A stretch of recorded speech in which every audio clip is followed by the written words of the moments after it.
I'm excited about today's video because I'm going to be sharing with you some exercises, 9 to be precise, that I do for shadow work that helps with my self-care and self-healing. I've had my own fair share of trauma throughout my life, and doing shadow work has been literally the breakthrough that I needed for my self-care throughout my life's mental issues, right? From a death of my mother to a divorce to all kinds of things. And shadow work is so misrepresented, it's misunderstood. People think it's like witchery or something, and they've not delved into the background or the knowledge of it. So I'm happy to share this video with you. I'm going to try to keep it short and sweet, give you the basic rundown, give you some benefits to expect if you do these 9 exercises, and hopefully you too can have a breakthrough experience with shadow work.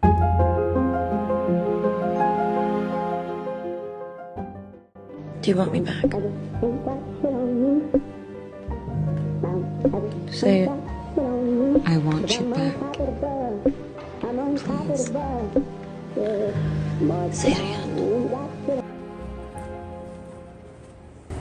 I love to take notes because I find it very important to help keep myself grounded and give you kind of a very organized approach. I don't have time to memorize things, so I can't look cool and keep the eye contact going because I'm a busy woman. But I find it so important to keep this channel going, trying to rebuild to our former glory of 20K plus.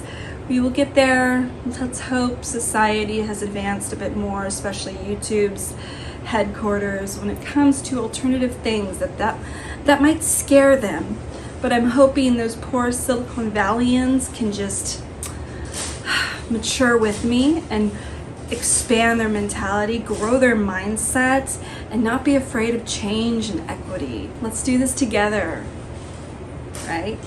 And I could say that because I was born and raised in Cupertino, and I would walk past Steve Jobs every day when I walked to school, and I really had no idea who the fuck he was, and I didn't care. Because Cupertino was an amazing town to live in and grow up in before they built the space station. But I am a Silicon Valleyan, so I can talk shit all I want.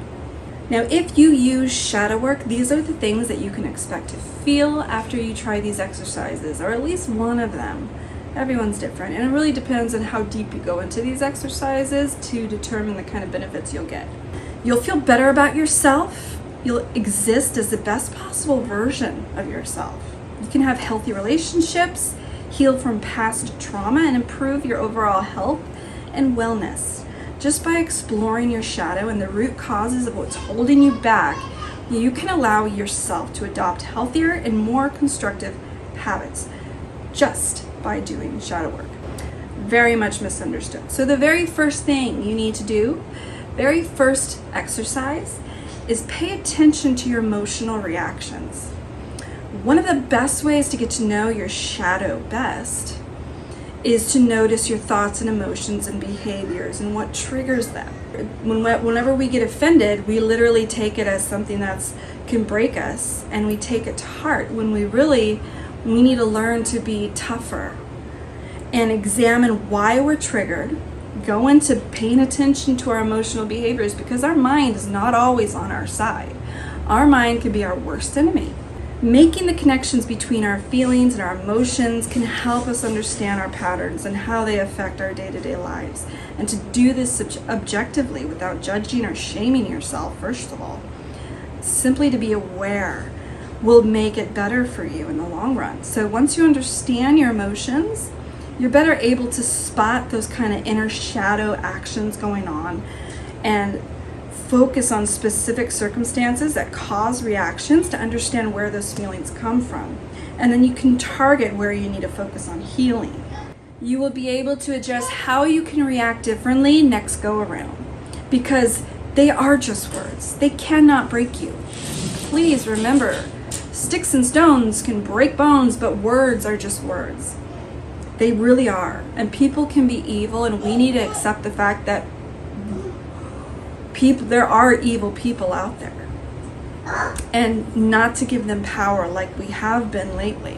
Now, once you realize and pick up on these triggers, journal them. That's part 2, the exercise, is once you discover and realize which triggers you have, those are from something that's inner, the shadow part of you.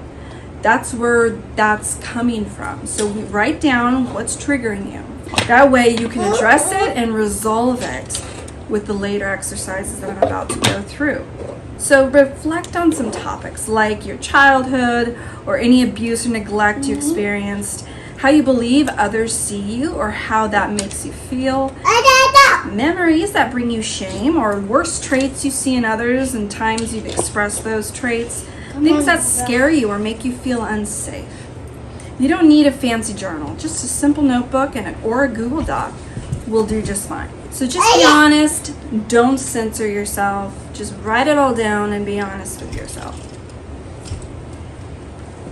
Even if you might be triggered by your reflection that you're doing, you gotta face it. So find a good spot where you can feel peace and comfort, and when you know that trigger will come because you're triggering it yourself, you'll be in a healthy spot, maybe someone close that you trust nearby. Make sure you form that around you, because once some people start doing shadow work, it's like triggering yourself, and that can be sometimes hard. So just prepare your surroundings for that moment.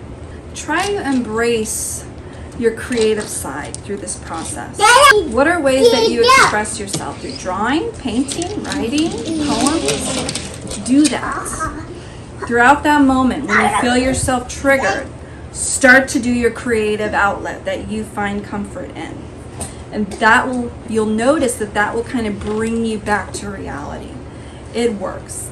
A lot of people do just the dumping technique of taking a pen and paper and just starting writing whatever thing comes to mind. It ends up being a bunch of gibberish, but sometimes you can reflect back on all that and it starts to form a story, and you can discover some amazing things. But whatever form of an outlet you use or do that during the moment of shadow work. The 4th thing is try meditation. Trust me, we all need it. We have moments of chaos and complete nutty parenting moments where you can't even do a video without kids joining you. Meditation sessions are so important, preferably when they're napping or in bed. The 5th exercise and thing to do is including trusted people. Now, the dangerous side of this is if you think you trust them and they're really not trustworthy. So use wisdom or do it alone. But sometimes including someone you trust to help you through this process helps you get through it better and faster and more efficiently, being comforted along the way. The 6th exercise is to use a mirror technique. Now, what that means is if you don't like traits or behaviors in other people, it is because your shadow self kind of holds some of the same traits. It's like a reflection of others, mirror per se. So take some of the people that you don't like or the things you don't like the most and think about and list some of the top traits you despise about that thing or person. And then the traits that you love or might love, if you thought about it, which you're doing right now, might love about this thing or person. The traits you hate are the ones you need to address. And the things that you love are just the positive way of trying to find good in something and someone. And what that does is it helps to bring you down to the level of we are a collective and we all have pain and we all have things we need to work through, and no one is perfect, and there's gonna be people that are evil and mean, but yet we are all the same. The 7th exercise is to communicate to your shadow self. Now that is the one thing that worked for me the most. I would go back when I was rehashing memories and I would go put myself in that situation as an adult.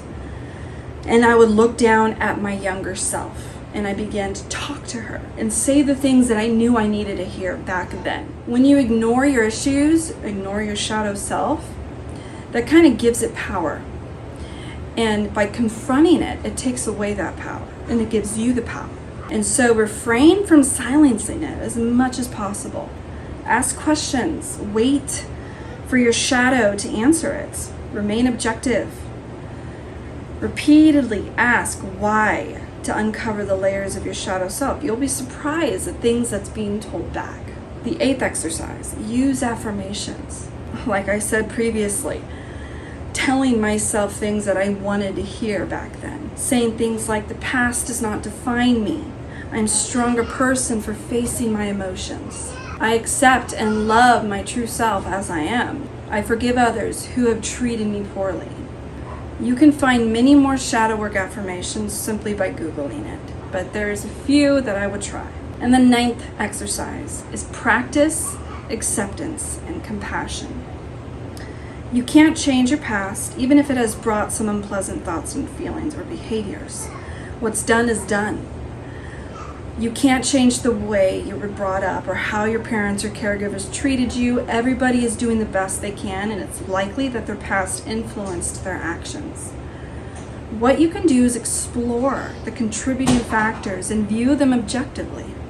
Work to accept what was and what is and how you can improve moving forward.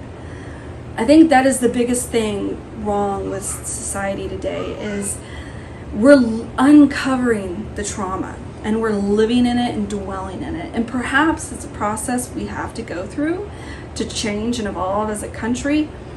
But you can also go so far and deep into the shadows that you kind of lose yourself. If you don't have a support system, if you're not putting all of these practices in place while you do the shadow work, you can actually make it worse for yourself. Fall into a depression, only see the negative, make yourself a victim. Put your weaknesses on a pulpit and identify as them instead of being resilient and trying to,